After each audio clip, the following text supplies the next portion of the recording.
आने वाले समय में कैसे हो पाएगा। तो मैं आपसे एक विनती करूंगा कि जो ये संवाद हम स्थापित करना चाहते हैं, जो बात मैं अपनी तरफ से करूंगा, मैं चाहूंगा उसका जवाब आपकी तरफ से भी आए।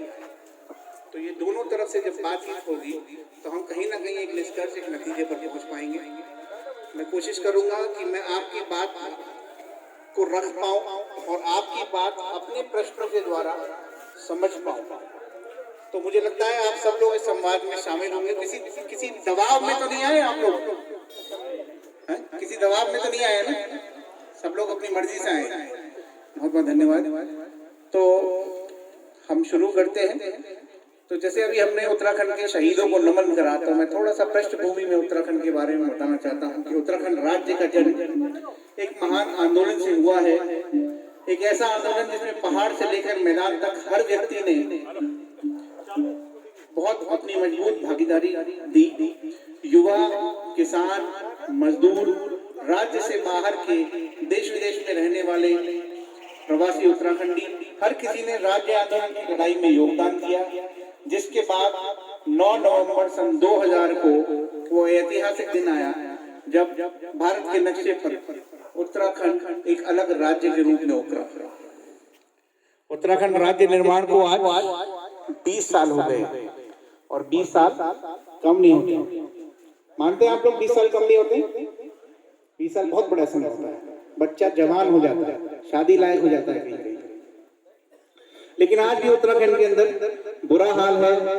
आज स्थिति यह है कि राज्य के बच्चे बिना टीचर वाले बदहाल स्कूलों में अपना भविष्य बर्बाद करने के लिए मजबूर हैं। राज्य के युवा पढ़ाई पूरी करने के बाद रोजगार की तलाश में दर दर भटकने को मजबूर हैं। बीमार व्यक्ति सुविधाएं और संसाधनों के अभाव में अस्पताल पहुंचने पर, बल्कि पहुंचने से पहले ही रास्ते में मरने के लिए मजबूर हैं। गर्भवती महिलाएं सड़क पर प्रसव करने के लिए मजबूर हैं। और कोई अगर गर्भवती महिला यदि अस्पताल में पहुंच भी जाती है तो इलाज के अभाव में जच्चा बच्चा दोनों की ही मौत उत्तराखंड में एक आम बात हो गई है। ऐसा ही है? ऐसा है? आप लोग शामिल अगर नहीं होंगे तो मुझे समझ में नहीं आएगा कि मैं एक तरफा बोल रहा हूँ, शायद आप लोगों को पहुंच नहीं पा रही है मेरी बात। ऐसा है या नहीं? जी जी, धन्यवाद। तो इन 20 सालों में हमने हर पार्टी को मौका दिया। कभी हमने भाजपा की सरकार बनाई, कभी हमने कांग्रेस की सरकार बनाई।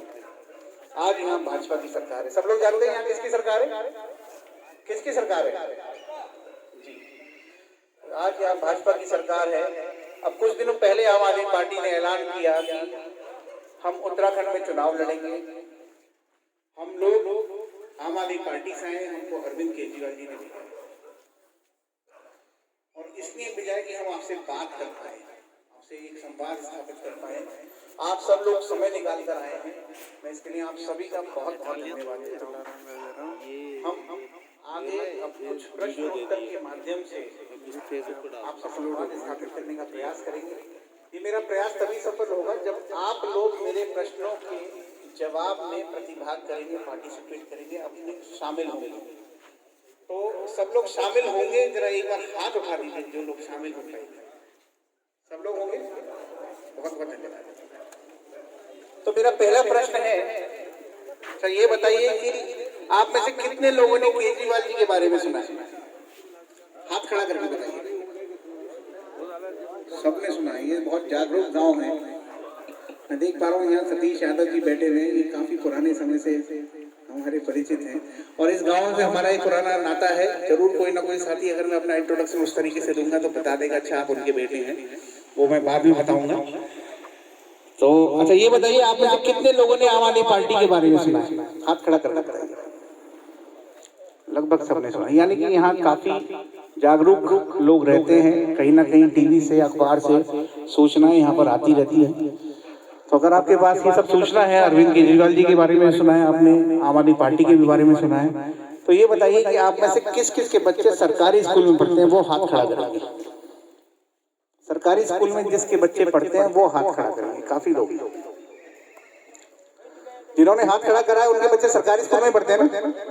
ठीक है। तो कैसी पढ़ाई है सरकारी स्कूल में? मेरा प्रश्न ये है और मैं चाहूंगा मेरे मित्र आकाश बताएंगे, जरा किसी लोगों से पूछ के बताएंगे कि सरकारी स्कूलों में पढ़ाई कैसी है। आप बैठ के बताइए, बैठ के। देखिए सरकारी स्कूल में ऐसी कोई अच्छी पढ़ाई नहीं है। अगर यदि पढ़ाई अच्छी होती तो ये लोग जो प्राइवेट में पढ़ाने भेजते हैं वो क्यों भेजेंगे? अगर अच्छी पढ़ाई होती है। आपका मानना है सरकारी स्कूल में अच्छी पढ़ाई नहीं है? पढ़ाई ही नहीं है। सरकारी स्कूल में कोई पढ़ाई नहीं, मतलब कोई देख ही नहीं है।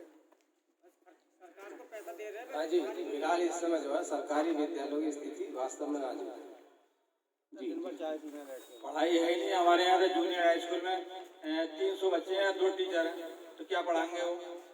करीबन 150 बच्चों का एक टीचर, 150 बच्चों का एक टीचर है। जी जी हाँ, वहाँ तक भी आएगा आपके पास में। और इधर से कोई और बताना चाहेगा कि सरकारी स्कूलों में पढ़ाई कैसी है? सरकार की जो गाइडलाइन है पहले से ही खराब है, उसमें सुधार इन्होंने किया ही नहीं।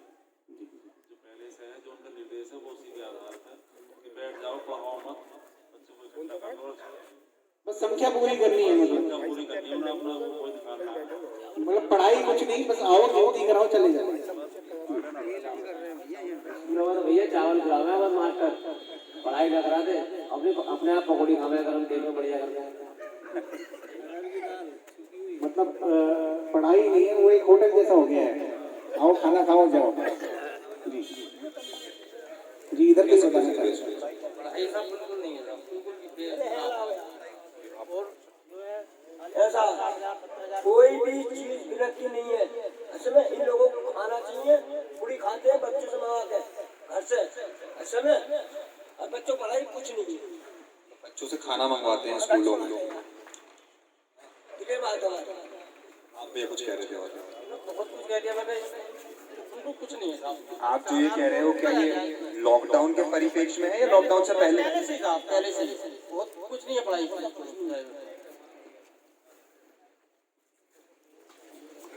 कोई और पीछे से बताना चाहेगा? कोई और मेरा भाई जिन्होंने भी हाथ उठा किया था, चाचा ने जो बता रहे थे कि स्कूलों में बच्चे पढ़ते हैं, वो बता पाएंगे? एक बार और जरा बता दें मुझे।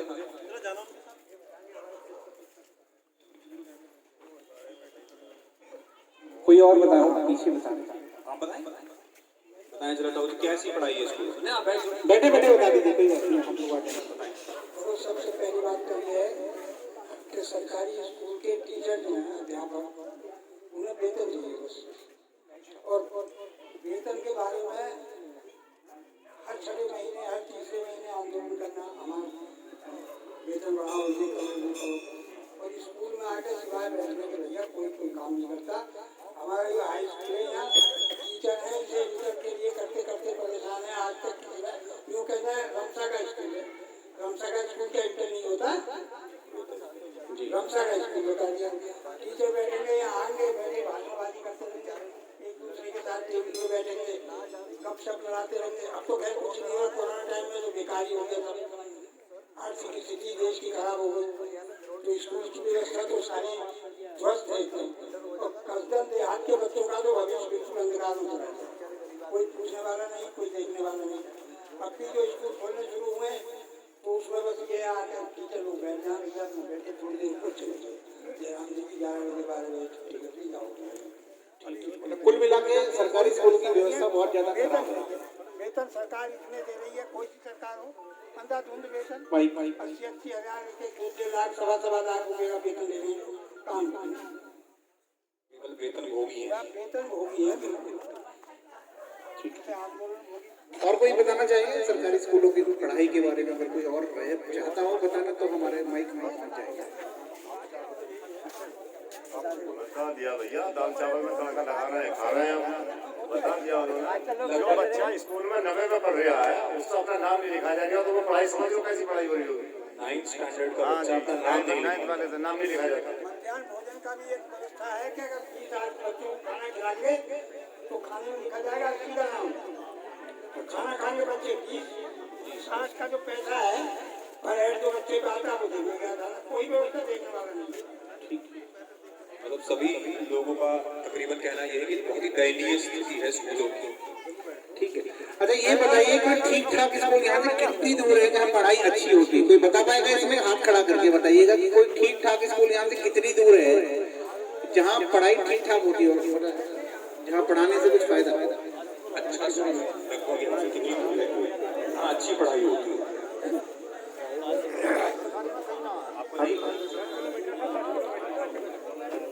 ठीक पढ़ाई काशीपुर होती है। यहाँ से हमारे यहाँ से 5 किलोमीटर दूरी पे है अलीगंज। अलीगंज है वही गोवाखड़ागंज है, यहाँ पे एक स्कूल है, उसमें थोड़ी ठीक ठाक पढ़ाई होती है। बाकी काशीपुर में होती है ठीक ठाक पढ़ाई। कितनी दूर है वो? काशीपुर यहाँ से 7 किलोमीटर है। 7 किलोमीटर कम से कम जाए तो आदमी नहीं ऐसा होगा कि ऐसा स्कूल मिलेगा जहाँ ठीक ठाक पढ़ाई होगी। जी जी जी ठीक है। वो भी सरकारी प्राइवेट? प्राइवेट होगी, सरकारी नहीं प्राइवेट। अच्छा अच्छा। वो भी प्राइवेट। महुआ खेड़ा में आप बता रहे 5 किलोमीटर, तो वो भी वो सरकारी है। वो सरकारी है, लेकिन मतलब यहाँ से बेटर है वो। हाँ यहाँ से बेहतर है थोड़ा। ये कोई बड़ी क्लास का स्कूल है? हाँ बड़ी क्लास का स्कूल है। छोटी क्लास का नहीं है? छोटी क्लास का नहीं है। जी ठीक है। और कोई इधर भाई साहब बता रहे थे, सरदार जी बता रहे हैं कुछ लाल पगड़ी वाले सरदार जी भाई साहब, आप बता रहे थे भाई साहब, कुछ आप बताइए यहाँ से ठीक ठाक स्कूल कितना दूर है? काशीपुर स्कूल तो हाँ वो भी मतलब सरकारी नहीं, मतलब प्राइवेट स्कूल जो अच्छा है, मतलब काशीपुर है लगभग 7-8 किलोमीटर है। 7 किलोमीटर जाए, 8 किलोमीटर वापस आए। उसकी व्यवस्था के लिए कुछ नहीं, अपनी व्यवस्था से जाओगे। ठीक। कोई यहाँ कोई ऐसी सरकारी बस या कुछ चलता हो जिससे जहाँ ये भैया कुछ बताना चाह रहे हैं, बताइए आप कैसा कितना सरकारी स्कूल यहाँ से स्कूल कोई अच्छी बिहार में स्कूल है, सब स्कूलों की हालत जो है अच्छी नहीं है। पढ़ना अध्यापक लोग चाहते नहीं, उनको तो अपनी सैलरी चाहिए। बच्चों से कहते पढ़ोगे तो भी मिलेगी, ना पढ़ोगे तो भी। तो अगर वहाँ बच्चे नहीं पढ़ पा रहे हैं तो अभिभावकों को अपने बच्चों को किसी स्कूल में तो भेजना पड़ता होगा। वो अच्छा स्कूल तकरीबन कितना दूर होगा यहाँ से? काशीपुर 10 किलोमीटर।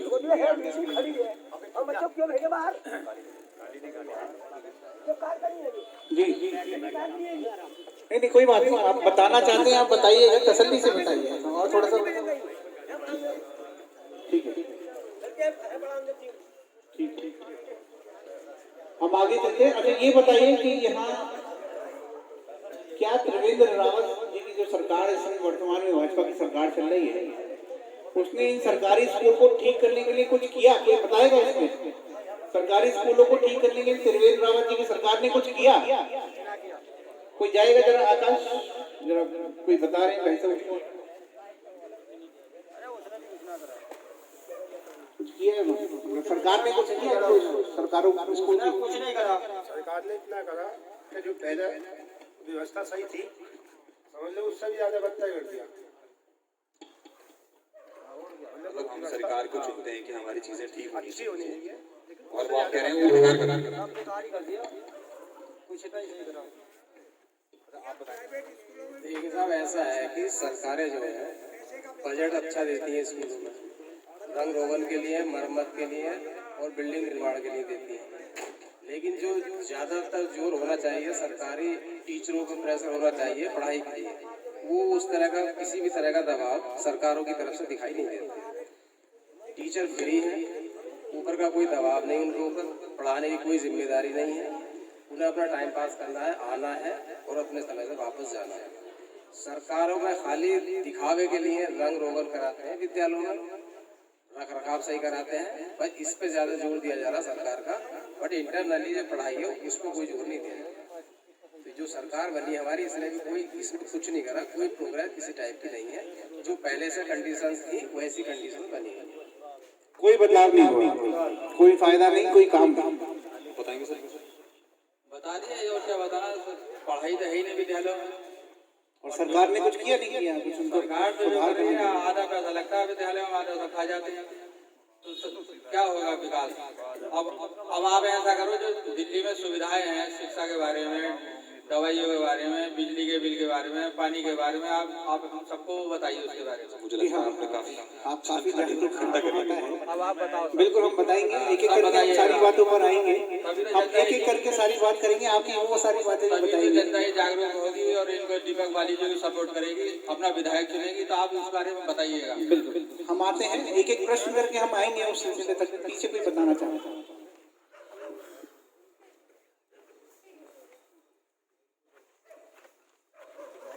एक बार और आएंगे आपके पास, जैसे कि सरकार को हम चुनते हैं ताकि हमें व्यवस्था वो दे सके। हमने स्कूलों की भी बात करी, क्या स्कूलों को उन्होंने ठीक करने के लिए कुछ भी प्रेशराइज करा आपके टीचरों को? प्राइवेट शिक्षा हो, सरकारी स्कूल हो, प्राइवेट स्कूल हो, प्राइवेट स्कूल जो है वो लेम कुछ नहीं, जब चाहे फीस बढ़ा दी, जब चाहे अपनी मनमानी करते हैं बिल्कुल। वो गरीब आदमी का बच्चा पढ़ने का हिसाब ही नहीं रहा। यहाँ पढ़ाई नहीं होती प्राइवेट सरकारी में, वहाँ फीस नहीं दे पाता गरीब आदमी का, गाँव का बच्चा।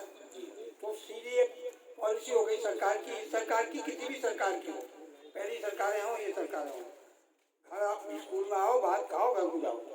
पढ़ेगा नहीं तो नौकरी नहीं मांगेगा, अगर शिक्षित होगा तो परेशान करेगा कि मुझे सर्विस चाहिए। उसको अपने अधिकार पता चलेगा, पढ़ेगा नहीं तो अधिकार ही नहीं पता चलेगा। पढ़ेगा नहीं तो मुझे कुछ पता ही नहीं होगा, मुझे क्या वो तो अपना यहीं लगा रहेगा भैया, कोई मकान में जाकर करेगा, कोई बेचारा पल्लेदारी करेगा, कोई कुछ करेगा, जो उसके घर के काम है उन्हें करेगा। आपने वो मूल बताई है, वो मूल बात बताई है आपने कि सरकारें क्यों नहीं चाहती कि बच्चे पढ़े। चाहते नहीं, बहुत बहुत धन्यवाद। क्या नाम है आपका बाबूजी? पढ़ेगा तो ठीक मार। आपका राम सिंह जी। राम सिंह जी ने जैसे कहा कि प्राइवेट स्कूलों के बारे में मैं वहीं आ रहा हूँ, तो मेरा अगला प्रश्न आप सबसे ये है कि आप में से किस किस के बच्चे प्राइवेट स्कूल में पढ़ते हैं? हाथ खड़ा करें। जो जिनके बच्चे प्राइवेट स्कूल में पढ़ते हैं, प्राइवेट स्कूल में पढ़ते हैं। 7-8 परिवारों से बच्चे प्राइवेट स्कूल, 7-8 परिवारों से जाते हैं बच्चे यहाँ प्राइवेट स्कूल में। अच्छा ये बताइए कि जो ये प्राइवेट स्कूल है, आपको लगता है कि ये प्राइवेट स्कूल वाले मनमानी करते हैं, जब चाहे जब मर्जी चाहे जब फीस बढ़ा देते हैं, ऐसा लगता है आपको? ऐसा लगता है?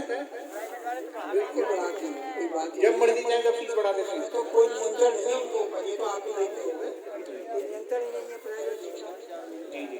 अच्छा, आपके बच्चे भी प्राइवेट स्कूल में पढ़ते हैं, क्या वो अपने आप फीस बढ़ा देते हैं? क्या वहाँ पर क्या वही हमने बढ़ा देते हैं, बच्चा बढ़ा देते हैं, अपने जबर से बढ़ा देते हैं। अब सरकारी में ऐसा है, अब सरकारी पढ़ाना है तो वो पढ़ाएगी।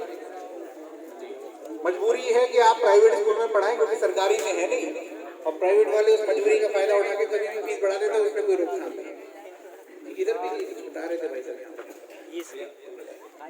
प्राइवेट स्कूल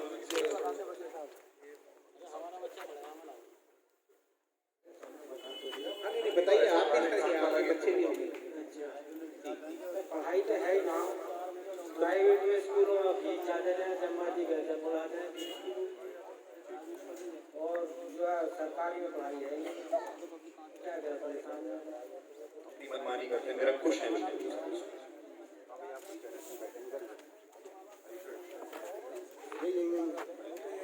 भाई 4 महीने लॉकडाउन आया था, ठीक है जी। 4 महीने के बाद में जब 5वें महीने में स्कूल खुला और हमारा बच्चा प्राइवेट स्कूल में गया पढ़ने के लिए, तो मास्टर कहता भैया 4 महीने पहले की फीस लगाओ। जब लॉकडाउन में दुनिया परेशान है, दुनिया अपने घर पड़ी है, इधर उधर नहीं जा रहा कोई भी आदमी, खाने से वीरान हो गया आदमी, ऐसा नहीं जो पैसा बजट में था वो सब खर्च कर दिया आदमी ने अपने घर पे। तो अब ये बताओ प्राइवेट स्कूल में 4 महीने की फीस कहाँ से दे? अगर जो 4 महीने की फीस देगा तो बच्चा स्कूल में जाएगा, तो भैया 4 महीने की फीस नहीं है तो अपने घर देगा। तो ये सुविधा हमें सरकारी स्कूल में चाहिए, पढ़ाई बढ़िया चाहिए। ठीक है, धन्यवाद। ठीक है, तो अच्छा ये बताइए सरकार ने प्राइवेट स्कूलों की मनमानी रोकने के लिए कुछ किया? कोई ऐसे नियम कायदे, कोई कानून ऐसा बनाया कि ये जो प्राइवेट स्कूलों में, सरकार तो अपने स्कूल में तो सुविधा दे नहीं रही, अब मजबूरन आपको बच्चों को प्राइवेट स्कूल में पढ़ाना पड़ता है, और प्राइवेट स्कूल वाले अपनी मनमानी करके कभी फीस बढ़ा देते हैं। तो क्या सरकार ने ऐसा कोई नियम कायदा बनाया कि भाई कितनी फीस होगी, कितनी नहीं होगी, बढ़ाओगे तो किस हिसाब से बढ़ाओगे? तो आपको लगता है सरकार ने ऐसा कुछ किया? जी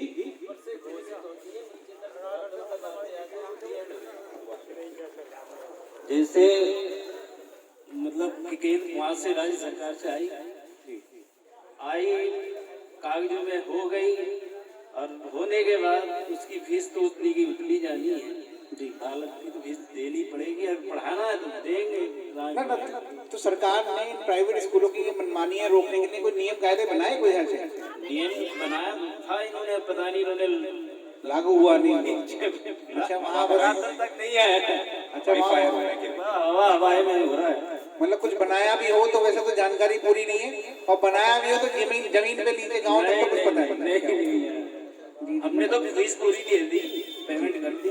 जी जी, और पीछे बता रहे हैं जितने प्राइवेट स्कूल है ना, सब नेताओं के हैं, कुछ रिश्तेदारों के हैं, उनका कमीशन जाता है, वो क्या करे, कुछ भी नहीं करेगी सरकार, क्या करेगी? बहुत सही बात कही सर ने।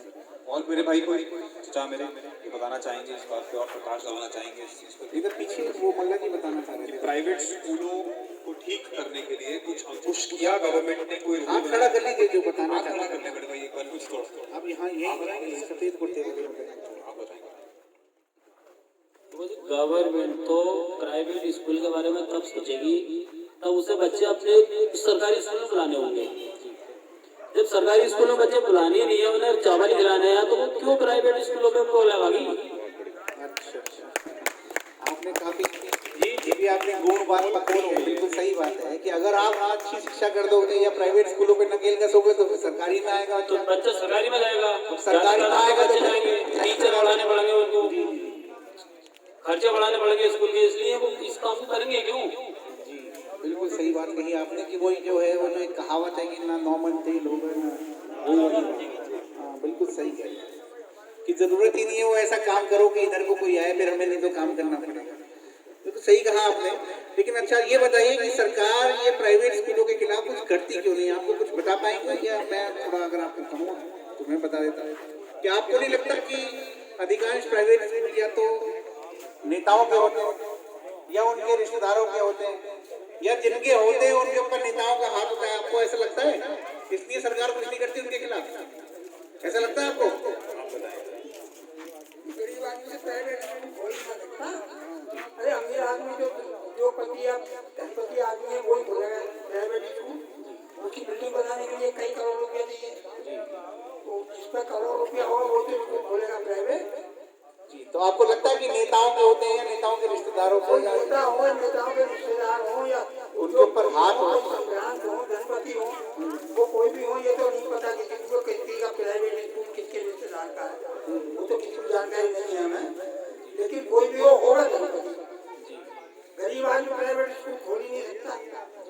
कहाँ से बिल्डिंग बनाएगा वो? कहाँ से जो इतनी फॉर्मेलिटी पूरी करनी है जो प्राइवेट स्कूल को मान्यता दिलाने के लिए गरीब आदमी मान्यता नहीं दिला पाएगा। शिक्षा के ऊपर आप क्या करें, इसमें तो अगर आप लिखने बैठोगे तो इतनी अव्यवस्था है कि ग्रंथ तैयार हो जाएगा।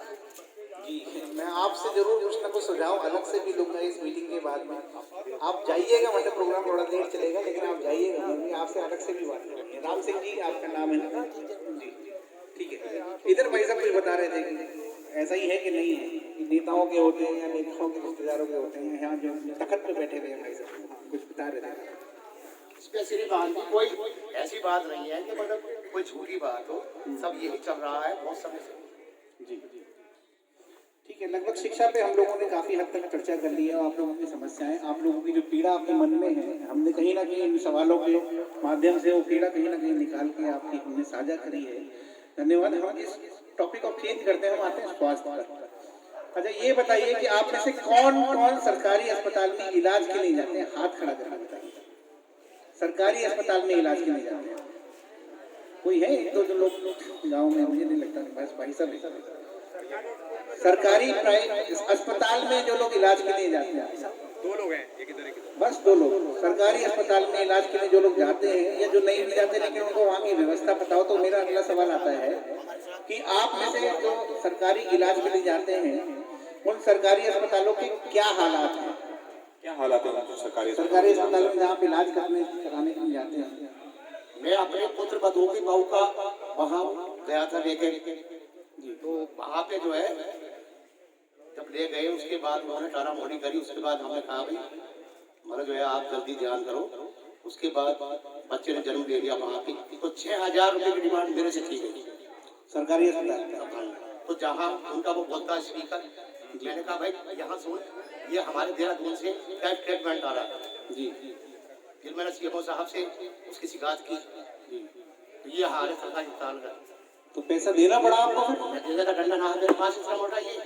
अच्छा आपने डंडा दिखा दिया। ये सबके पास डंडा अगर आ जाए तो वाकई में किसी को पैसे नहीं देने पड़ेंगे, सब डंडा लेके चलेंगे जी। कुछ आप भाई से बता रहे थे आप सरकारी डंडा होता है और एक होता है ज्ञान रूपी डंडा। यदि ज्ञान भी अब आपको है अपने राइट्स के बारे में, सीएमओ साहब से बात कर लीजिए, हिम्मत की बात है। हर कोई तो डर जाता है, फिर किससे साहब से बात आप बताएं। बहुत अच्छा करा जो सरकारी अस्पताल है उनमें भी ऐसा है कि कोई मशीन है, एक्सरे मशीन है, यदि खराब होगी तो वो पड़ी है, उसमें देख रेख की लोग नहीं है, सब बाहर से लिख देते हैं। तो जांचें हो पाती है सरकारी अस्पताल में?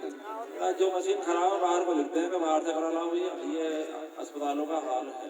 और दवाई दवाई बाहर से लिखते हैं, कुछ उनके पास होती है देते हैं, नहीं तो बाहर से लिख देते हैं।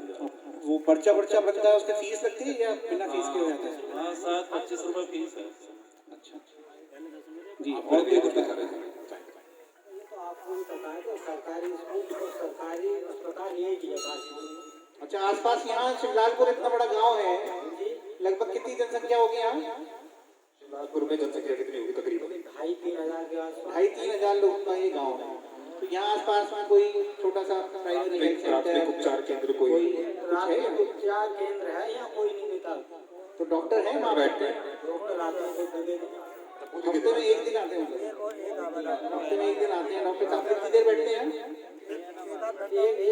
एक आध घंटा बैठा और लेडी डॉक्टर है ना। और मतलब अगर कोई बीमार हो जाए, अगर मंगल के दिन बीमार होगा तो बुध को तो दवाई मिल जाएगी, लेकिन जो बृहस्पति को बीमार होगा उसका क्या होगा? नहीं, वो तो ANM आती है बस टीकाकरण करने के लिए, दवाई वाई का कोई मतलब नहीं है। गर्भवती महिलाओं का या बच्चों का, जैसे जो बच्चों का, गर्भवती महिलाओं का टीकाकरण होता है, उसी के लिए आती है बुधवार के दिन। अच्छा, बाकी किसी को कोई दवाई नहीं मिलती। बाकी 6 दिन कोई दवाई नहीं? ना ना।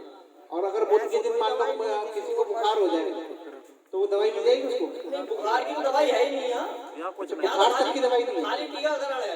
बस टीके के लिए है प्राइमरी हेल्थ सेंटर। अच्छा, देर से देर गांव में यदि किसी बच्चे को कुत्ता ही काट ले, सपोज एक बात कह रहा हूँ, तो उसका उपचार करने का कुछ है, इलाज का कुछ संभवतः? उसका उपचार तो फिर काशीपुरी जाके होता है। सरकारी अस्पताल जाएंगे प्राइवेट? सरकारी अस्पताल में जाओ तो वहाँ भी पैसे देने पड़ते हैं टीका लगवाने के लिए।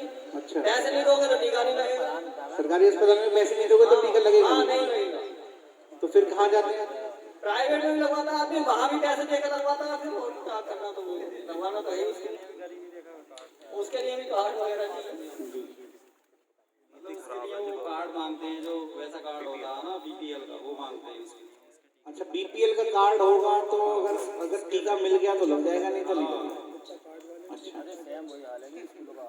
स्कूल वाली स्थिति है बस, स्कूल वाली स्थिति है। अस्पताल का भी वही हाल है जो स्कूलों का हाल है, सेम वही हाल है। तो फिर त्रिवेंद्र रावत जी की सरकार ने सरकारी अस्पतालों को ठीक करने के लिए कुछ किया? कोई बता पाएगा इसमें? कभी कुछ करा हो कि उन्होंने कहा हो कि भाई कोई घोषणा कर दी हो कि भाई अब यहाँ पे शिवलालपुर में भी एक प्राइमरी हेल्थ सेंटर होगा कि कम से कम एक डॉक्टर तो सुबह शाम तक बैठेगा? काशीपुर को कितना ठीक कर दिया, जो शिवलालपुर कर देगा ठीक। अच्छा, मतलब आपका कहना है गड्ढे हुए बड़े साले में, पूरा गड्ढा हुआ पड़ा।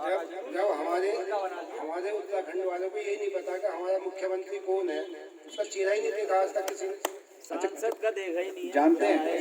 सांसद अजय भट्ट जी बन गए हैं, हाँ। आज तक तो मुझे लगता है कि काशीपुर में शायद आए ही नहीं होंगे। आए होंगे तो 1-2 घंटे के लिए कभी आकर बस जयराम जी के बोल के चले गए, कोई जानता ही नहीं है कोई भी। तो आपके गाँव के कितने लोगों ने अजय भट्ट जी के चेहरा को देखा है? मुझे तो लगता है कि शायद हाथ खड़ा करके बताएं, जिन्होंने देखा है, जिन्होंने नहीं देखा वो खड़ा करें। अच्छा, जिन्होंने नहीं देखा जरा हाथ खड़ा करें। सांसद का चेहरे को कौन कौन पहचानता है? जितने लोग पीछे बैठे हुए हैं मुश्किल से 5% आदमी भी नहीं होंगे अच्छा, हमारे मुख्यमंत्री को देखने के। अच्छा, मुख्यमंत्री को कौन कौन पहचानता है? अगर अभी मिल जाए यहाँ पे भीड़ में पीछे बैठे हुए, क्या पता, अगर तो पहचान जाओगे आप। बस एक सीधे स्टैचू की तरह खड़े होंगे तो ये समझिए ये मुख्यमंत्री होंगे हमारे। अच्छा, वो पहचान है उनकी, बाकी कोई ऐसी नहीं है कि आज ये बातचीत करने में या किसी के सुविधा करने के लिए या किसानों को सुनने के लिए वो ये देखेगा हाँ जी इनके लिए हमने कुछ करा, ये पब्लिक हमें देखेगी, ये पहचानेगी, ऐसा कुछ नहीं है। बस ये पहचान है कि सीधे स्टैचू की तरह जो पब्लिक के बीच में खड़ा है समझ लो हमारे मुख्यमंत्री हो। मतलब जो कुछ बोल नहीं रहा, जो कुछ सुन नहीं रहा, मतलब वही मुख्यमंत्री है। मुझे तो ऐसा लगता है ऐसा कुछ नशा वशा भी करते हैं ऐसा। ये शिकायत सब जगह क्यों आती है? मतलब ये किस किस को पता है? कोई और कुछ बता पाएगा कि मुख्यमंत्री जी ने कुछ करा क्या यहाँ ये स्वास्थ्य सुविधाएं कुछ सुदृढ़ हो जाए, अच्छी हो जाए उसके लिए? जो लोग पीछे बैठे हुए थोड़ा जो पीछे खड़े हैं ना उधर, थोड़ा आगे आ जाए। आप तक ना तो मेरी नजर जा पा रही है अंधेरे की वजह से, थोड़ा पास आ जाएंगे तो हम लोग आपस में आपसे भी प्रश्न ले पाएंगे। और मैं देख रहा हूँ युवा साथी है, थोड़ा इधर आ जाइए, 2-4 कुर्सियाँ आगे की तरफ खाली दिख रही है मेरे को, वहाँ पे बैठ सकते हैं आप, थोड़ा पास में आ जाए। बड़े भैया आप ही बता दो कि क्या त्रिवेंद्र सिंह रावत ने स्कूल की बात अभी हमने करी, उसको हो गया, लोगों ने बताया कुछ नहीं किया, क्या स्वास्थ्य के लिए गांव लेवल पर कुछ किया हो? कुछ भी काम नहीं किया। आयुष्मान का जो कार्ड बना दिया बस उसका घर में रखे है, कुछ यूज नहीं हो रहा है। जो सरकारी हॉस्पिटल में दवाई आती है ना, वहाँ से स्टॉक आया, हॉस्पिटल में आया, वहाँ से उन्होंने रिसीव करा और आधा स्टॉक मेडिकल पे सप्लाई कर दिया। बस यही चलता है। कम से कम काशीपुर में जो मेडिकल है 3-4, उनका यही सीन चल रहा है। मेडिकल और स्वास्थ्य सामुदायिक केंद्र में मतलब बिना दिखने वाला एक कोई गठबंधन सा हो रखा है कि आपस में हेर फेर। हाँ, हेर फेर में साठ-गांठ हो रखी है, कमी से ठीक है, तो आपको ऐसा क्या लगता है ठीक ठाक, ये बताइए ठीक ठाक अस्पताल यहाँ से कितनी दूर है जहाँ अगर जाएं तो जान बच जाए? कोई बता पाएगा कितनी दूर है यहाँ पे ऐसा कोई अस्पताल कि जहाँ अगर हम पहुँच जाएं अपने मरीज को लेके, कहीं इमरजेंसी हो जाए तो जान बच जाए? प्रधान जी, कोई ठीक ठाक स्वास्थ्य केंद्र जहाँ जाए व्यक्ति तो जान बच जाएगा, ऐसा कहाँ है? बात ये है, जान बचने की जहाँ तक बात है, हानिरात जीवन मरण या सफियत विधि, ये जीवन बचाने की बात यहाँ तक कितना ही बढ़िया हॉस्पिटल हो, आप ऋषिकेश पहुँच जाओ, दिल्ली एम्स चले जाओ, इंडिया में पहुँच जाओ, कहीं भी पहुँचो, अगर मौत आनी है तो आएगी, वो तो रुकेगी नहीं। लेकिन भरोसा होता है ना कि हम जाएंगे तो इलाज मिल जाएगा। काशीपुर में प्राइवेट अस्पताल हैं, सरकारी अस्पताल में तो इस तरह का कोई इलाज नहीं है। वहाँ होता क्या है, दिल्ली में जैसे अभी चंपाल जी ने बताया, यहाँ के सामने गए तो 6,000 रुपये मांगे गए, जब डंडा दिखाया CMO से जाके शिकायत करी तो वो समस्या हल हुई। तो ये व्यवस्था जो है सरकारी, आप देखिएगा एक अस्पताल की नहीं, किसी भी चीज़ को देखिएगा आप, निजीकरण क्यों होता जा रहा है? कोई सी भी बात है, क्योंकि सरकार का तो बिल्कुल बेटा निकल गया। आप देखिए जितनी भी सरकारी योजनाएं हैं, सरकारी काम है, सरकारी संस्थाएं हैं, सरकारी फैक्ट्री हैं, सरकारी इदारे हैं, मोबाइल है BSNL का, सब कुछ है जो सरकारी। क्यों सरकार कभी ये नहीं सोचती कि जब ये लोग काम नहीं कर रहे, जो सरकारी वाले तो वेतन जो दे रहे हो उन्हें निकाल बाहर करो। जब आपने प्राइवेट सरकारी करण का बिल्कुल दिवाला निकल गया तो बंद कर दो, निजीकरण में जान दो और वेतन देंगे वो अपना कितने 1-2 लाख रुपए का वेतन दे रहे हैं, मासिक सैलरी है लोगों की, और सरकारी जितने वो सब दिवाले देने पड़े। मेरा आपसे एक ही सवाल, यदि सब चीज़ों का निजीकरण हो जाएगा तो जो अभी पैसेंजर ट्रेन का किराया, सपोज हम एक पैसेंजर ट्रेन का एग्जाम्पल ले लेते हैं, यदि उसका किराया अभी 5 या 10 रुपए है यहाँ से मुरादाबाद जाने का, तो वो अपने आप बढ़ नहीं जाएगा? फिर उसकी मनमानी नहीं होगी? बिल्कुल बढ़ जाएगा, मनमानी नहीं होगी, बिल्कुल मनमानी होगी और हो रही है मनमानी। सरकार को पहले तो अपनी मूलभूत सुविधाएं ठीक करनी चाहिए। सबसे बड़ी बात तो यही है कि जो सरकारी इदारे हैं, कोई भी चीज़ है सरकारी, उसे शक्ति प्रदान की जाए, उसे दायित्व प्रदान किया जाए, जिससे लोगों का विश्वास हो, उस सरकारी संस्था से लाभ मिल सके लोगों को। लेकिन उसे मिलेगा कहाँ जब सरकार का कोई सपोर्ट ही नहीं है, उन्हें अपना कुछ भी करते रहो, मनमानी कर रहे लोग। तो आप बताइए, रामचंद्र जी आप काफी जागरूक हैं, आप बताइए यहाँ से कितनी दूर होगा कोई ऐसा अस्पताल जहाँ जाएंगे तो एक इलाज ठीक ठाक इलाज मिल जाए? यहाँ से श्रद्धालुपुर से कितनी दूर है? तो यहाँ से तो अगर अच्छा इलाज कराना है तो हल्द्वानी पहुँचो। अच्छा, मतलब काशीपुर में भी ऐसे इलाज नहीं है? काशीपुर में है 1-2 अस्पताल प्राइवेट, सरकारी सब प्राइवेट है, सब प्राइवेट। सरकारी अस्पताल तो आप या तो गौरी ग्रांट है, वो भी मेरे ख्याल से प्राइवेट समझ है, और हल्द्वानी है सुनीता तिवारी हॉस्पिटल, जिनमें डॉक्टर केयर करते हैं। वैसे ऐसी बात नहीं है कि सब जगह एक ही बात है, वहाँ केयर भी करते हैं, शहर से उसमें भी केयर होती है। अच्छा ये बताइए, आप में से सरकारी अस्पतालों की तो हमने कहानी लगभग सभी परेशान हैं। यहाँ बताइए, यहाँ से कोई प्राइवेट अस्पतालों में इलाज कराने कौन कौन जाते हैं? हाथ खड़ा करके बताइए। वो पीछे जो ये युवा साथी खड़े हैं, हाँ मुझे लग रहा है आप लोगों में कभी बीमारी नहीं होती होगी, भगवान करे कभी हो भी नहीं, लेकिन आपके घर में कोई बुजुर्ग होंगे, कोई बच्चे होंगे, कभी बीमार पड़ जाते होंगे, तो आप लोग प्राइवेट अस्पताल जाते हैं या सरकारी जाते हैं? सब प्राइवेट। अच्छा, तो क्या आपको लगता है कि वहाँ जो प्राइवेट अस्पतालों में जाते हैं वहाँ मरीज लूट जाता है? प्राइवेट अस्पतालों में लूट मचा रखी है, ऐसा है? ऐसा है तो लूट मचा रखी है, सब जगह ऐसे सब जगह लूट मचा रखी है। सब पैसे का खेल है, सब पैसे का। 500 तो हाथ छूटे, हाँ हाथ भी छूटे भी ना, दूसरी जगह का जाओ, ये नहीं पूरी आवाज करे। और इलाज पूछो मत, अल्लाह हमारे हर तरह खेती करे खुदा। सब जगह ऐसे ही हो रहा है, पता भी सभी को है। और यहाँ बहुत लोग साथी हैं, सब लोग जागरूक हैं। एक शिवलालपुर की जनता में देख रहा हूँ, सब लोगों के पास सवालों के बड़े सही तरीके के जवाब हैं। आप बताइए कि क्या प्राइवेट अस्पतालों में लूट मचा रखी है? यहाँ के बीच में कुछ लोग साथी हाथ उठा रहे थे, बता रहे थे, आप बताइए। आज लूट पूरी मजा रखी है साहब। पर्चा बनाने के 500 रुपए हैं, और अगर जो एडमिट करना है वहाँ पे तो पहले 15,000 रुपये जमा करो। उसके बाद में एडमिट होगा, इलाज शुरू होगा। 15,000 रुपये नहीं है तो पर्चा ये लेके जाओ और अपनी दवाई लेके जाओ। 2-3 भैया घर खिलाते रहिए। प्राइवेट हॉस्पिटल का ये है। तो दवाई भी देते थे 500 रुपये में, या वो अलग से लिख के देंगे? वो मेडिकल से लेनी पड़ेगी आपको। और कोई जांच करानी पड़ेगी? जांच करानी पड़ेगी तो फिर तो 2-3 हज़ार रुपये जेब में होने चाहिए पहले। हाँ जी, तब जाकर जांच होंगी। आम आदमी लूटेगा, बिल्कुल लूटना जाएगा। जो आदमी गरीब आदमी है तो उसको कपड़े बेच के आगा वहाँ से अपने। तो क्या सरकार ने इन प्राइवेट अस्पतालों की जो मनमर्जी की जो लूट है उसको रोकने के लिए कुछ किया? अरे कौन करेगा? सरकार ही करेगी, लेकिन सरकार भी करेगी तो आम पब्लिक थोड़ी करेगी। उस चीज को तो सरकार ही करेगी जी। तो सरकार ने कुछ किया? सरकार ने कुछ नहीं किया जी।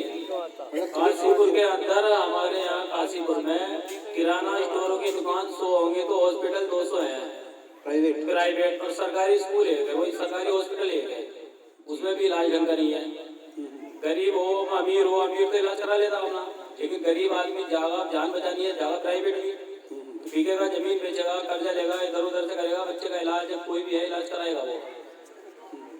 तो जरा सोचिए क्यों नहीं किया?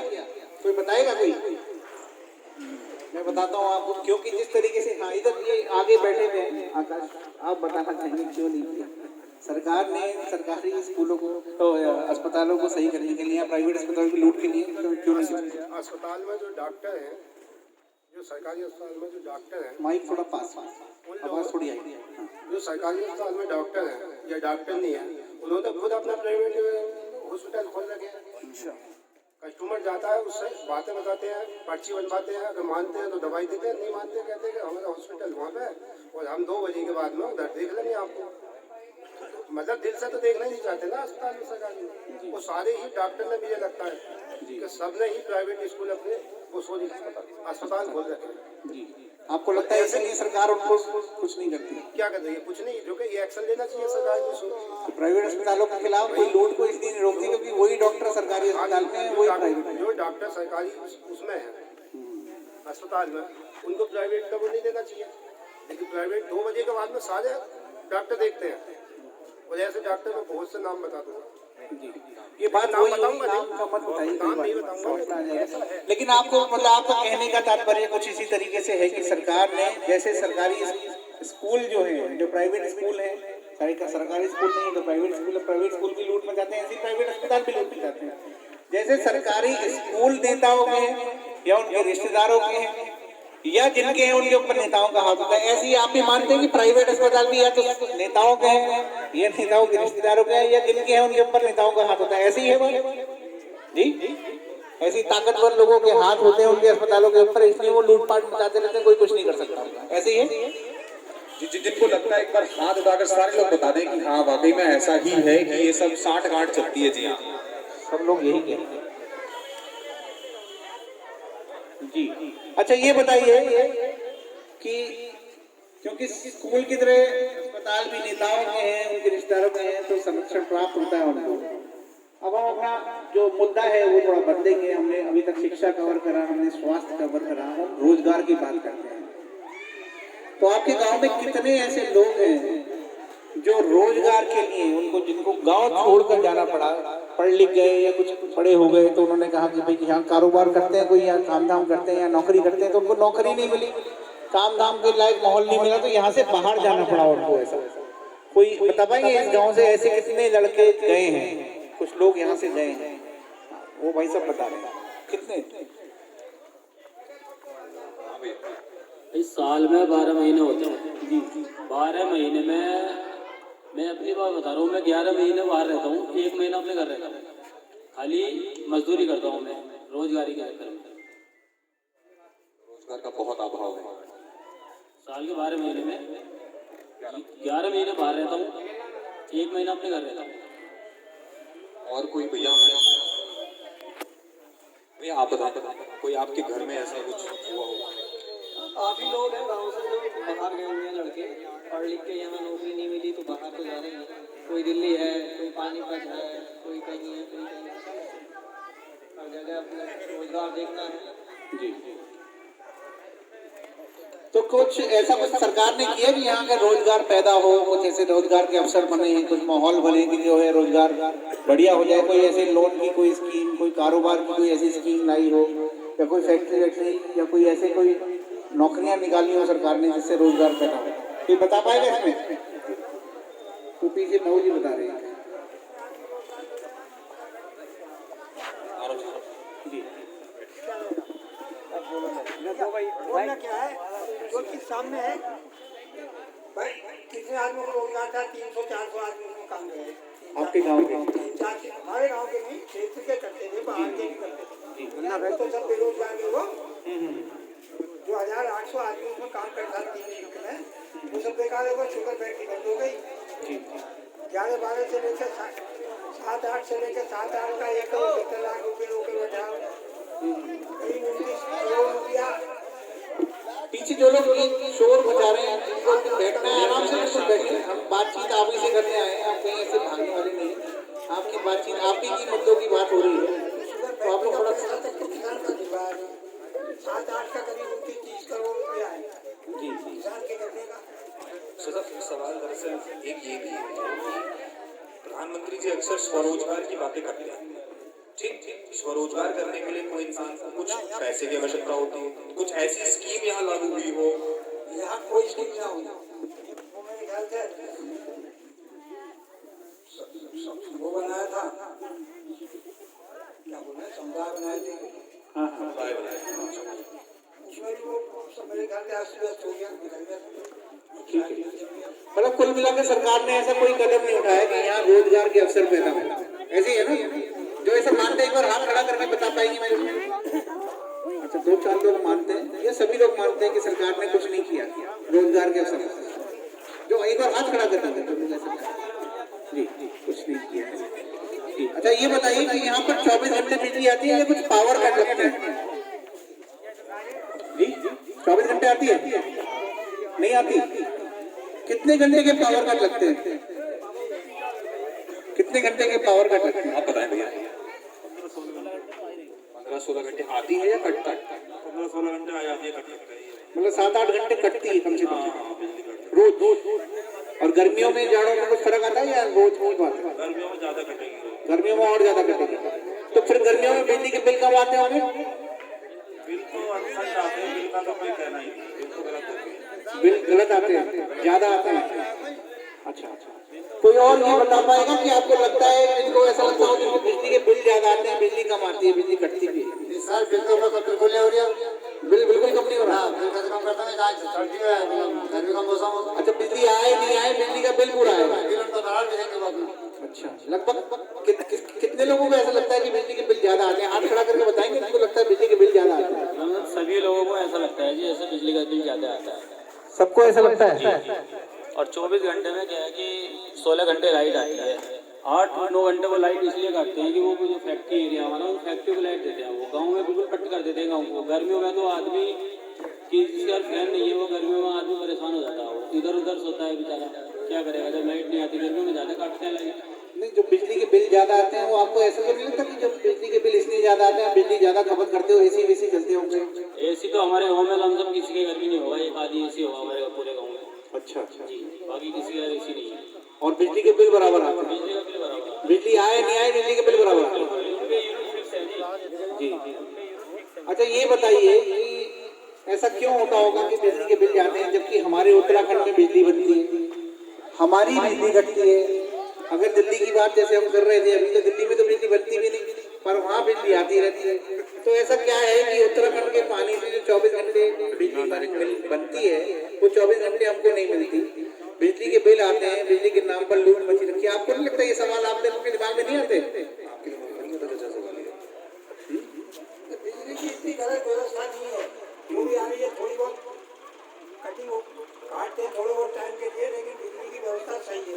मतलब 24 घंटे नहीं आती, लेकिन आप संतुष्ट हैं 24 घंटे नहीं भी आती? ठीक है, बिजली की व्यवस्था में कोई दोष नहीं है। ठीक है। बिजली के बिल दोष ये है कि काशकार की मोटर पूरे 4 महीने ना चले।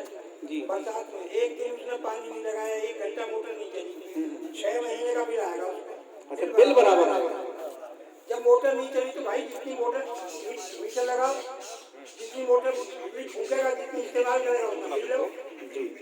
बिल नहीं लगा, वो मीटर नहीं लगाएंगे उस पर। विनोद भैया ने कहा, सर ने कहा कि उत्तराखंड में तमाम नदियाँ हैं, जैसे आप यानी है सर, यानी आपको ये चीज़ पता ही होगी, तमाम बिजली हमारे यहाँ होती है, हमारे यहाँ से बिजली निर्यात होती है, बाहर जाती है, उसके बावजूद उसके हमारे ही क्षेत्र में बिजली की महंगी क्यों? हाँ महंगी, ये तो खैर वो सरकार का बिजली विभाग वाले या जो के नियंत्रण करता रहता है, उन्हें पता होगा कि वो क्यों इतना बिल लेते हैं। मतलब आपसे नहीं पूछा पता कि बिजली के बिल का रेट क्या होगा, मतलब आपके ऊपर जो लाभ दिया जाता है आपको वो भरना ही भरना है।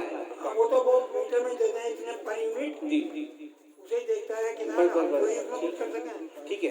मैं अगले प्रश्न पर आता हूँ। आप में से कितने लोगों के रिश्तेदार, जानने वाले, कोई सगे संबंधी ऐसे हैं, हाथ खड़ा करेंगे वो लोग जिनके रिश्तेदार दिल्ली में रहते हो? कोई है ऐसे, कोई यहाँ से जो दिल्ली से परिचय हो उनका, दिल्ली में आना जाना लगा रहता हो, रिश्तेदार आपके हैं?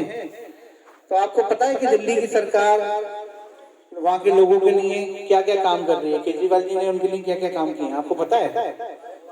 हाँ, आप बताइएगा जरा, आकाश पहुँचे। बिल बहुत एक एक करके आपके पास ही आएगा।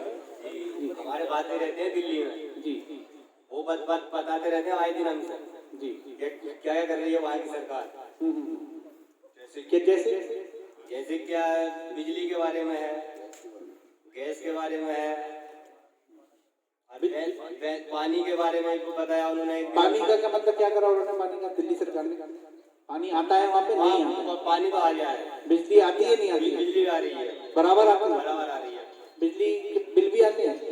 बिल का ये तो मैंने मालूम नहीं करा बिल आ रहे हैं नहीं आ रहे हैं। बिल आते हैं। इधर भी वैसा भी बताना चाह रहे हैं आगे कि क्या क्या काम कर दिल्ली सरकार कर रही है, आप बताना चाह रहे थे सर, बताएं। ऐसा पानी की वहाँ पर छूट है, कुछ पानी वहाँ पर सरकार अपनी तरफ से जो मतलब फिक्स कर रखा है उतना फ्री देती है, और ऐसे ही बिजली का भी 200 यूनिट तक का बिजली वहाँ पर फ्री है, तो ऊपर जो है वो बिजली का चार्ज लगेगा, ये चीज़ सरकार ने दे रखी है। ऐसी अस्पतालों में भी ऐसी कई चीज़ों में है, वहाँ पर दिल्ली की सरकार ने दे रखा है। आप भी बताना चाहिए, बढ़िया सरकार चल रही है दिल्ली में। क्या करा है दिल्ली की सरकार ने? दिल्ली की बढ़िया करा, जैसे वहाँ की शहरी सुविधाएं। ठीक है, जैसे आप लोग कुछ बता पा रहे हैं, आप लोग जागरूक हैं, जरूर बता पा रहे हैं। सब फ्री कर रखा हूँ, बिजली पानी सब फ्री। आप लोग कुछ बताएं, बाकी मैं बताने की कोशिश करता हूँ। आप लोगों को हो सकता है ज्यादा जानकारी हो मुझसे, फिर भी मैं प्रयास करूंगा। तो दिल्ली की सरकार ने दिल्ली के लोगों के लिए जो काम करे हैं उनमें से कुछ काम मैं आपके सामने से मैं बताता हूँ, हालांकि समय सभी के लिए बहुत शॉर्ट है। तो दिल्ली की सरकार ने वहाँ के दिल्ली के स्कूलों की काया पलट कर दी, बढ़िया कर दी, वहाँ के अस्पताल अच्छे हो गए। सरकारी स्कूलों की काया पलट हो जाने के बाद क्या नतीजे हुए कि दिल्ली की सरकार के जो सरकारी स्कूल हैं उनके नतीजे 98% आए हैं, जो आज तक भारत में कभी नहीं हुआ था। बिजली वहाँ 24 घंटे आती है, और सिर्फ 24 घंटे बिजली नहीं आती है, वहाँ 24 घंटे में से जो बिजली आती है दिल्ली में 200 यूनिट तक बिजली मुफ्त है। अगर एक महीने में आप 200 यूनिट तक की बिजली खपत कर रहे हैं तो आपका बिल आता है 0, यानी लगभग 70% लोगों को बिजली मुफ्त मिल रही है। आपने बताया मेरे यहाँ पर लगभग 2,500 से 3,000 की पॉपुलेशन है, जनसंख्या है, तो अगर यहाँ की 70% आबादी मान ली जाए तो लगभग 2,2100 बैठे, यानी कि अगर यहाँ पर हम मान लें कि लगभग 70-80 लोग बैठे हुए हैं तो लगभग 50-55 लोगों के बिल नहीं आने चाहिए। क्या किसी का कोई आदमी ऐसा है यहाँ पर जिसके बिजली का बिल 0 आता हो महीने में? कोई है? किसी का नहीं है। दिल्ली की लगभग 70% आबादी का बिल आज की तारीख में, जब से आम आदमी पार्टी की सरकार, केजरीवाल जी की सरकार चल रही है, वहाँ बिजली का बिल 0 आता है। दिल्ली की सारी सड़कें और गलियां शानदार करवा दी गई हैं, बाकी में काम चल रहा है। Door step delivery of services, कोई जानता है इस योजना के बारे में? दिल्ली की बताएंगे आप? कुछ बता पाएंगे door step delivery of service के बारे में? कुछ बता पाएंगे? Door step delivery of services एक जागरूक भाई साहब बताएंगे।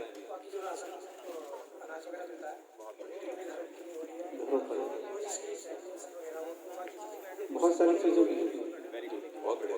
घर पे मैं बताता हूँ, थोड़ा आपको इसमें थोड़ा विस्तार से बता देता हूँ कि किस तरीके से वहाँ door step delivery of service Delhi की सरकार किस तरीके से उससे लोगों को लाभान्वित कर रही है।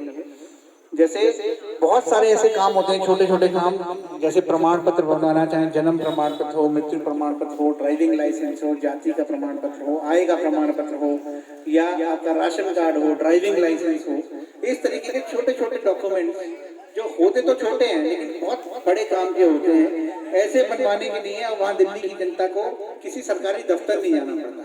उसके लिए क्या करना पड़ता है, आपको एक नंबर मिलाना है 1076, उधर से जो फोन उठाएगा आपसे आपका पता नाम पूछ लेगा और आपसे समय फिक्स कर लेगा। कल को एक आदमी आपके घर आएगा, आपसे ये कागज ले जाएगा। मान लीजिए उसने कहा कि साहब तो 11:30 बजे एक आदमी आएगा आपके घर, आपसे कागज ले, आपने कहा साहब मैं तो उस समय नौकरी पे जाता हूँ या खेत में जाता हूँ, तो बोले किस समय सही रहेगा, बोले मैं 5:30 बजे घर आ जाता हूँ। तो 5:30 बजे आपके घर एक आदमी आएगा, छोटी फोटो मशीन लेके आएगा, स्कैनर लेके आएगा, आपके डॉक्यूमेंट लेगा, उनकी कॉपी करेगा, आपको ओरिजिनल हाथ के हाथ वापस करेगा और उसके बाद एक छोटा सा शुल्क लेगा उसका, जिसकी भी रसीद देगा, वो रिश्वत नहीं है, उसकी एक रसीद देगा 50 रुपए मात्र। आपको कहीं आना नहीं, जाना नहीं, किराया भाड़ा कुछ नहीं लगाना। और एक हफ्ते के अंदर मान लीजिए वो कागज बन के आता है, एक हफ्ते में आपने आपके घर के दरवाजे पर वापस देके जाएगा, आपको कुछ नहीं। जहाँ पर कोई कागजात बनाने हो तो आप तहसील के चक्कर लगाते हैं, कभी पटवारी जी नहीं मिले, कभी कानून वो साहब नहीं मिले, कभी नायब साहब नहीं मिले, कभी तहसीलदार साहब नहीं मिले, और सब मिल गए तो कभी एसडीएम साहब नहीं मिले, तो उसमें ना जाने कितनी बार एक सर्टिफिकेट बनाने में जाना पड़ता है। जैसे भैया ने बताया राशन कार्ड, बिल्कुल मार्च के महीने से 100% दिल्ली की सरकार इस तरीके की योजना लागू कर देगी, उसने घोषणा कर दी है। मार्च से आपके राशन की दुकान पर आपको ताकने झांकने जाने की कोई जरूरत नहीं है कि राशन आया कि नहीं आया इस महीने का। हर महीने आपका राशन आपके घर तक दिल्ली सरकार डोर स्टेप डिलीवरी और सर्विसेज के माध्यम से आपके घर पर पहुंचाएगी। ये दिल्ली सरकार दिल्ली की जनता के लिए कर रही है। ऐसी तमाम योजनाएं और भी हैं, बताने का समय थोड़ा सा कम है। हमारे बीच इस समय हमारे क्षेत्र के वरिष्ठ, हमारे पार्टी के कार्यकर्ता कहूँ, मैं नेता कम बोलता हूँ क्योंकि हमारे यहाँ सब लोग कार्यकर्ता हैं, हम सब आपके लिए कार्य करने का प्रयास कर रहे हैं। तो हमारे बीच में उपस्थित हैं दीपक बाली जी, मैं चाहूँगा जो हमारी पार्टी के इसमें वरिष्ठ यहाँ प्रदेश के उपाध्यक्ष भी हैं, मैं चाहूँगा जरा आपके साथ 2 मिनट संवाद स्थापित करें, कुछ बात करें। नमस्कार साथियों, मैं आप लोगों से जो बात कहना चाहता हूँ उससे पहले आज आपको आज की घटना के बारे में बताता हूँ, क्योंकि वो घटना में एक बात ये जुड़ी कि आज जब मैं उस काम के लिए गया और वो काम करा रहा था, तो इसी गांव का एक बच्चा जो है युवक, वो मुझे वहाँ पर मिला। मैं आज एसडीएम साहब के पास गया था और काम सिर्फ 2 थे। 10 दिन पहले या 12 दिन पहले नगर निगम की जेसीबी से एक एक्सीडेंट हुआ और वो जवान बच्चा जो है बहुत बुरी घायल अवस्था में, और जिस जेसीबी को रोकने के लिए फिर एक और मोटरसाइकिल से 2 लोग जा रहे थे, तो उस जेसीबी वाले ने उनको भी टक्कर मार के गिरा दिया। उसे देखने कोई अस्पताल नहीं गया, केवीआर अस्पताल में वो एडमिट था। मुझे पता लगा, उनका परिवार मेरे आम आदमी पार्टी के ऑफिस में आए, मैं उनको 5 दिन पहले देखने गया और उसके बाद उसकी हालत बहुत खराब थी और परसों उसकी एक टांग यहाँ से काट दी गई जवानों से। स्थिति खराब थी, पारिवारिक स्थिति भी ठीक नहीं थी। तो मैं आज एसडीएम साहब से मिला, उनके लिए एप्लीकेशन दी और एसडीएम साहब बेहतर आदमी हैं, अधिकारी हैं, नगर निगम की गलती थी,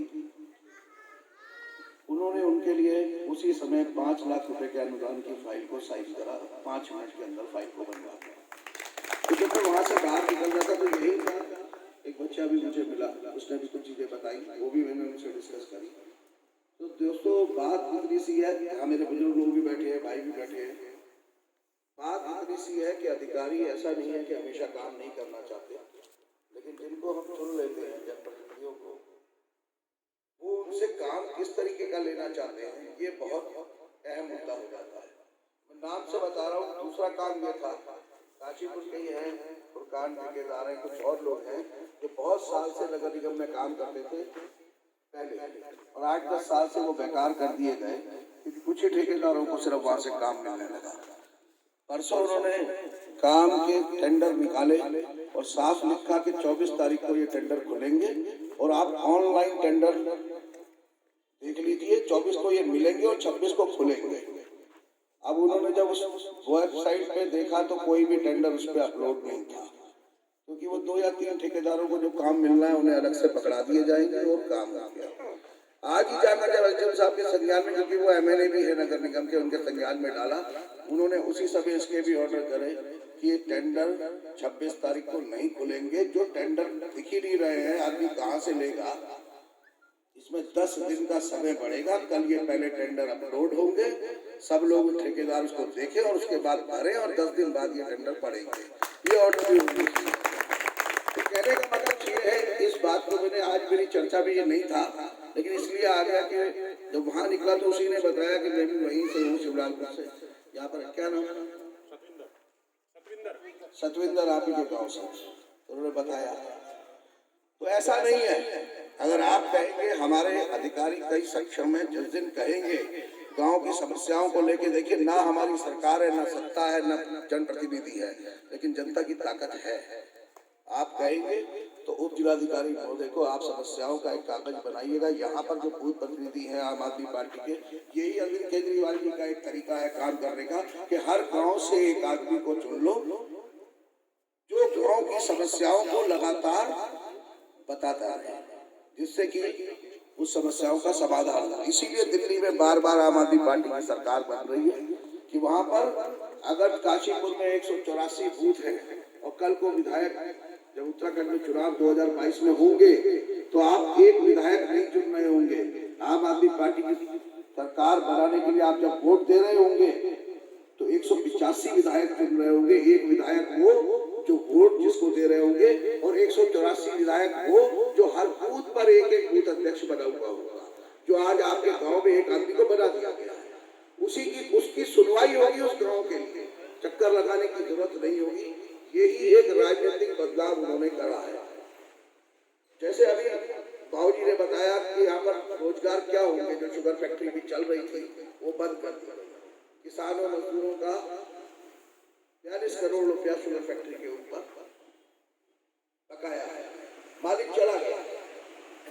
ये संजीव शर्मा जो कैसे हैं, यहाँ इस सर्किल के इंचार्ज बनाए गए इस पूरे ग्रामीण क्षेत्र के, इन्होंने आज से 4 महीने पहले बताया कि जब आम आदमी पार्टी की अगर सरकार बनेगी उससे पहले घोषणा पत्र बनेगा, उसमें घरेलू बिजली फ्री होने की बात कही जाएगी। 200 यूनिट तक अगर होती है तो दिल्ली में किसान बहुत कम है और किसानी का एरिया, खेती का एरिया भी बहुत कम है।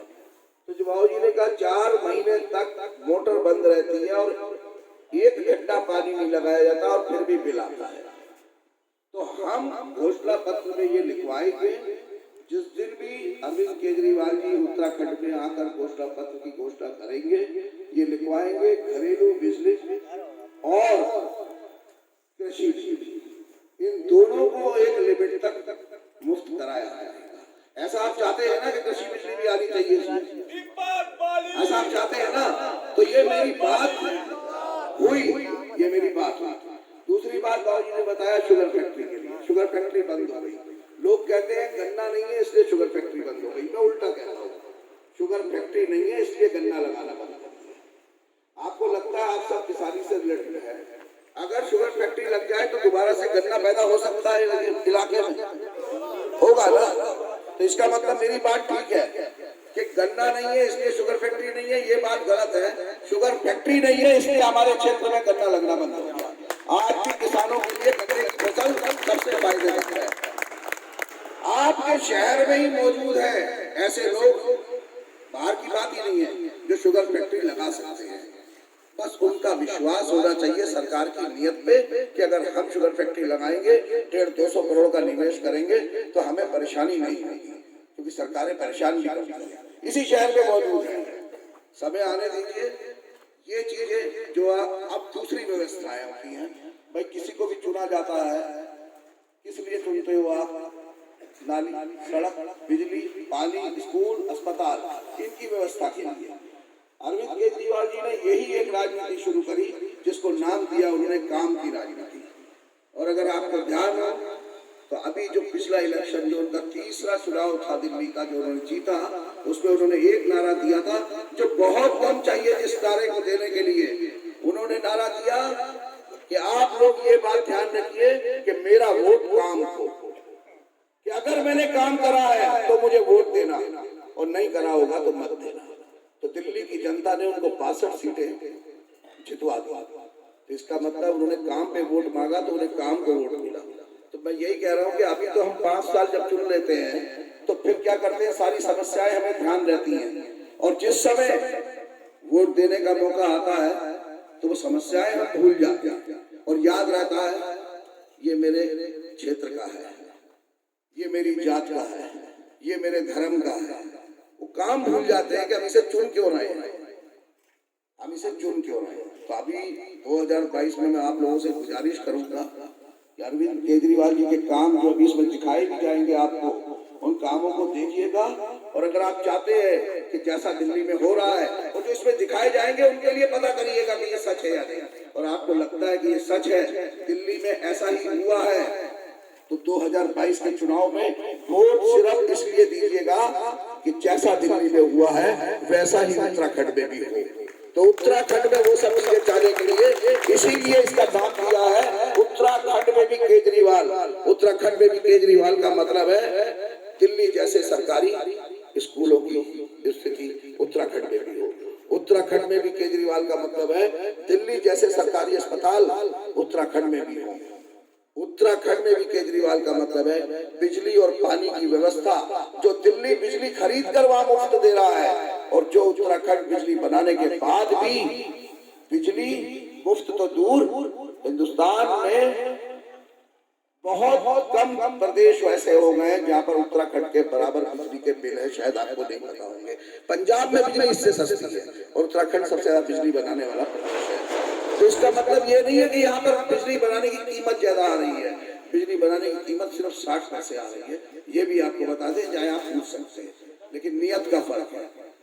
तो उत्तराखंड में भी केजरीवाल सिर्फ एक ही मतलब निकल के आता है कि जनता को जो जो मूलभूत सुविधाएं चाहिए वो जनता को मुहैया कराई जाए। तो काम की राजनीति को ध्यान में रखकर ही 2022 में आप वोट दीजिएगा। जिस पार्टी ने काम करा हो, आपको लगता है कि काशीपुर में भी इन लोगों ने काम करा है, भाजपा ने करा है, कांग्रेस ने करा है, आम आदमी पार्टी को तो पहली बार, अगर आप जनता चाहेगी तो मौका मिलेगा, अगर उन्हें करा है तो उन्हें वोट दीजिएगा।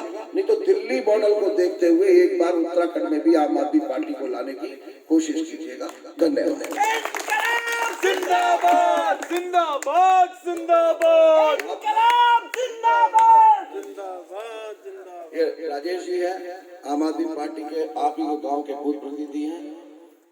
तो मैंने जो आपसे अभी बात कही थी कि एक विधायक में 185 विधायक होगा, उसका मतलब ये है कि आम आदमी पार्टी का तरीका ये है कि हर बूथ से एक आदमी वो अपना प्रतिनिधि बना देती है और जब उसकी सरकार जैसे दिल्ली में है तो विधायक का चक्कर लगाने की जरूरत नहीं, अपनी समस्या आप यहाँ कहेंगे और ये भी विधायक को नहीं कहेंगे, इनका नाम और इनके बूथ का नाम पहले प्रशासनिक अधिकारियों के पास होगा जो इनके बूथ के लिए, इनके एरिया के लिए इनकी बात को सुनेंगे और निस्तारण करेंगे। यही तरीका है आम आदमी पार्टी की सरकार। धन्यवाद। बहुत बहुत धन्यवाद दीपक वाली जी ने आप सबके सामने बहुत सारी बातें हमारी पार्टी के बारे में बताई। और राजेश जी आप ही के बीच से हमारे बीच में खड़े हैं। आप में से कितने लोग राजेश जी को जानते हैं? कौन कौन? एक बार हाथ खड़ा करेंगे। ठीक है, लगभग सभी जानते हैं। तो ये अच्छी बात है, हमारी पार्टी के आप यहाँ प्रतिनिधि हैं और आपके माध्यम से कभी भी कोई समस्या हो, आप लोग हमारे ऑफिस में, सबका स्वागत है। हमारा ऑफिस रामनगर रोड पर काशीपुर में स्टेडियम के पास में स्थित है। आप भी आ सकते हैं, कोई समस्या है, अगर आप आने में अक्षम है, नहीं आ पा रहे हैं, तो आप आपके माध्यम से हमारे ऑफिस तक अपना संदेशा पहुंचा सकते हैं। आपकी बात की सुनवाई पूरी की जाएगी। आप कुछ लोग अभी बात कर रहे थे मुझसे कि जो है आप दिल्ली वाली बात करो, तो वो समय आ चुका है कि हम दिल्ली वाली बात करें। दिल्ली की सरकार ने दिल्ली की जनता के लिए क्या क्या काम किया है, एक वीडियो के माध्यम से हम आपके सामने भी प्रस्तुत करेंगे। आप धैर्यपूर्वक उसको सुनिएगा, देखिएगा।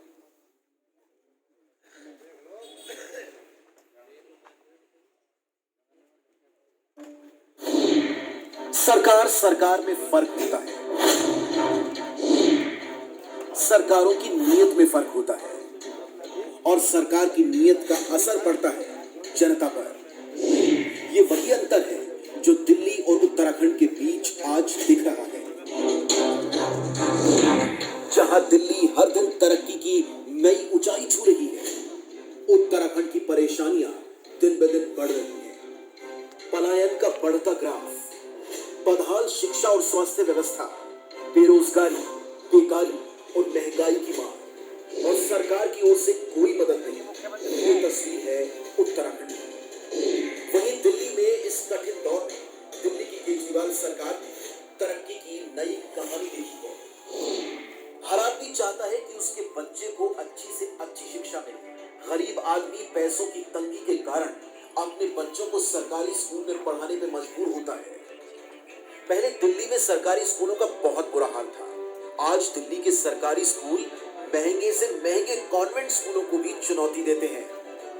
केवल 5 सालों में केजरीवाल जी ने दिल्ली के सरकारी स्कूलों की हालत बदल दी। ये देखिए दिल्ली के सरकारी स्कूल।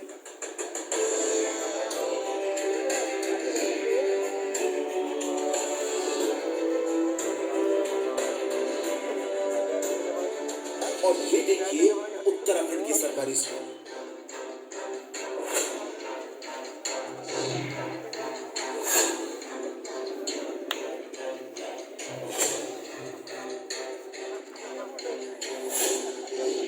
उत्तराखंड में आज सरकारी स्कूलों का बहुत बुरा हाल है। जहां दिल्ली में केजरीवाल सरकार आए दिन नए स्कूल खोले जा रही है, वहीं त्रिवेंद्र रावत ने उत्तराखंड में 2500 से ज्यादा सरकारी स्कूल बंद कर दिए हैं। उत्तराखंड पहुंचकर जब मनीष सिसोदिया जी ने त्रिवेंद्र रावत की विधानसभा के सरकारी स्कूल का हाल देखा तो उन्हें भी अपनी आंखों पर विश्वास नहीं हुआ। उन्होंने सोचा आखिर इतने बुरे हालातों में कोई बच्चा पढ़ाई कैसे कर पाएगा। प्रश्न उठता है कि अगर केजरीवाल सरकार 5 साल में सरकारी स्कूल इतने अच्छे कर सकती है तो त्रिवेंद्र सरकार ने क्यों नहीं किए। आखिर उत्तराखंड के लोगों का क्या कसूर, उत्तराखंड के लोग क्यों भुगते। इतना ही नहीं, केजरीवाल सरकार ने दिल्ली में प्राइवेट स्कूलों की फीस पर भी लगाम लगाई। अपने कार्यकाल में पिछले 6 साल में दिल्ली में केजरीवाल जी ने किसी प्राइवेट स्कूल को फीस नहीं बढ़ाने दी। और इधर उत्तराखंड में प्राइवेट स्कूलों की मनमानी और तानाशाही से जनता परेशान है। आए दिन उत्तराखंड के प्राइवेट स्कूल फीस बढ़ा लेते हैं। इन्हें रोकने वाला कोई नहीं है। कौन रोकेगा इन्हें। आधे स्कूल तो नेताओं के हैं और बाकी स्कूल नेताओं के संरक्षण में है। अगर केजरीवाल सरकार 5 सालों में प्राइवेट स्कूलों का लगाम लगा सकती है तो त्रिवेंद्र सरकार ने क्यों नहीं किया। उत्तराखंड के लोगों का क्या कसूर है, उत्तराखंड के लोग क्यों भुगते हैं। पहले दिल्ली में सरकारी अस्पतालों की हालत बहुत खराब थी। दवाइयां मिलती नहीं थी, टेस्ट होते नहीं थे, डॉक्टर आते नहीं थे। लेकिन 5 सालों में केजरीवाल सरकार ने दिल्ली के सरकारी अस्पतालों को शानदार कर दिया। आज दिल्ली के सरकारी अस्पतालों में प्राइवेट अस्पतालों से भी बेहतर इलाज होता है। हर गली के अंदर केजरीवाल जी ने मोहल्ला क्लिनिक खोल दिए।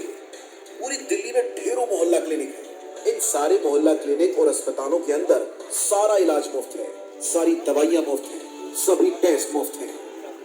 अगर किसी आदमी का 15 लाख का भी ऑपरेशन होना हो तो दिल्ली के सरकारी अस्पतालों में पूरा ऑपरेशन मुफ्त होता है। इधर उत्तराखंड में सरकारी अस्पताल और डिस्पेंसरीज का बुरा हाल है। छोटे से छोटे इलाज के लिए मीलों का सफर करना पड़ता है। पहाड़ों में तो ना अस्पताल है और ना ही सड़कें।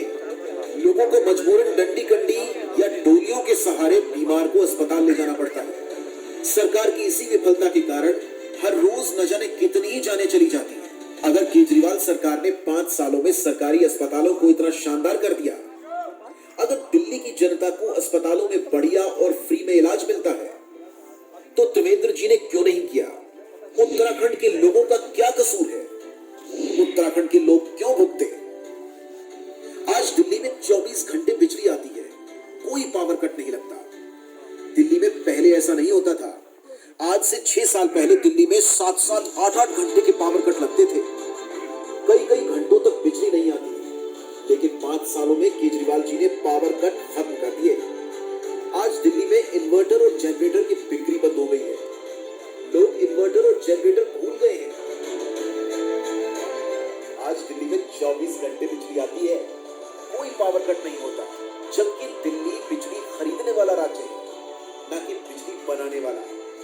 उत्तराखंड तो खुद बिजली पैदा करता है, इसके बावजूद आए दिन यहाँ बिजली जाती रहती है। रोज कई घंटों के पावर कट होते हैं। अगर 5 साल में केजरीवाल जी दिल्ली में 24 घंटे बिजली कर सकते हैं और पावर कट खत्म कर सकते हैं तो त्रिवेंद्र जी ने क्यों नहीं किया। आखिर उत्तराखंड के लोगों का क्या कसूर है। दिल्ली में लोगों को फ्री में बिजली मिल रही है। 200 यूनिट इस्तेमाल करने वाले लोगों की बिजली फ्री है। दिल्ली की लगभग 70% आबादी 200 यूनिट से कम बिजली इस्तेमाल करती है। इसका मतलब दिल्ली की 70% आबादी की बिजली फ्री है। 24 घंटे बिजली, नो पावर कट और फ्री बिजली, जीरो बिल आते हैं जनता के। कभी सुना है? एक तरह से दुनिया के 8वें अजूबे की तरह है। और उत्तराखंड के अंदर बिजली नहीं आती, केवल बिल आते हैं और बहुत ज्यादा बिल आते हैं। अगर 5 साल में केजरीवाल जी दिल्ली में बिजली फ्री कर सकते हैं तो त्रिवेंद्र जी ने क्यों नहीं किया? उत्तराखंड के लोग क्यों भुगते हैं? आखिर उत्तराखंड के लोगों का क्या कसूर है? आज अगर दिल्ली में आपको किसी भी सरकारी विभाग में कोई भी काम करवाना है, मान लीजिए जाति प्रमाण पत्र बनवाना है, राशन कार्ड बनवाना है या ड्राइविंग लाइसेंस बनवाना है, किसी भी तरह का कोई भी काम करवाना है, तो अब आपको दिल्ली में सरकारी दफ्तर जाने की जरूरत नहीं है, लाइनों में लगने की जरूरत नहीं है, आपको किसी दलाल को पैसे देने की भी जरूरत नहीं है, किसी बाबू की जेब गर्म करने की जरूरत नहीं है। सरकार ने एक फोन नंबर दिया है 1076। इस नंबर पर आप कॉल कीजिए और फोन पर बताइए कि आपको क्या काम है। दिल्ली सरकार का कोई अफसर आपके घर आएगा और आपके घर आकर आपका सारा काम करके जाएगा। आपका राशन कार्ड आपके घर बना कर देकर जाएगा, आपका जाति प्रमाण पत्र आपके घर बना कर देकर जाएगा। वो अपने साथ फोटो स्टेट की मशीन लेकर आएगा, स्कैनर लेकर आएगा। आपको कहीं जाने की जरूरत नहीं है, लाइनों में लगने की जरूरत नहीं है, दफ्तर से छुट्टी लेने की जरूरत नहीं है। वहीं अगर आप उत्तराखंड का हाल देखें तो लोग पहाड़ों की लंबी चढ़ाई करने के बाद सरकारी दफ्तरों तक पहुंचते हैं और इतनी कठिनाई सहने के बाद भी उनका कोई काम नहीं हो पाता। क्यों दिल्ली की तरह उत्तराखंड में सरकार लोगों के घरों तक नहीं पहुंच पाई? अगर केजरीवाल जी 5 साल में ये करिश्मा कर सकते हैं तो त्रिवेंद्र जी ने 5 साल में क्या किया? आखिर उत्तराखंड के लोग क्यों भुगते हैं? उत्तराखंड के लोगों का क्या कसूर है? आज उत्तराखंड में आए दिन महिलाओं के साथ गलत काम हो रहे हैं। उत्तराखंड में हमारी बेटी जब कॉलेज के लिए निकलती है तो दिल धक धक करता है, पता नहीं घर वापस सही सलामत लौटेगी या नहीं। आए दिन अखबारों के सारे पन्ने अपराध से भरे रहते हैं, लूटमार हत्याएं आम हो गई हैं।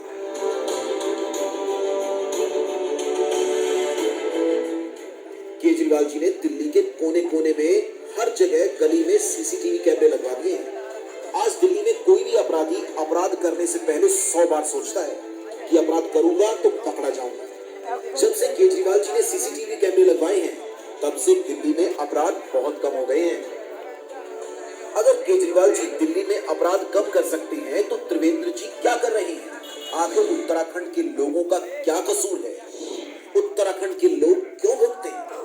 दिल्ली का रहने वाला कोई सैनिक बॉर्डर पर शहीद हो जाता है या दिल्ली पुलिस का कोई जवान अपनी ड्यूटी पर काम करते करते शहीद हो जाता है तो केजरीवाल जी उनके परिवार को 1 करोड़ रुपए की सम्मान राशि देते हैं।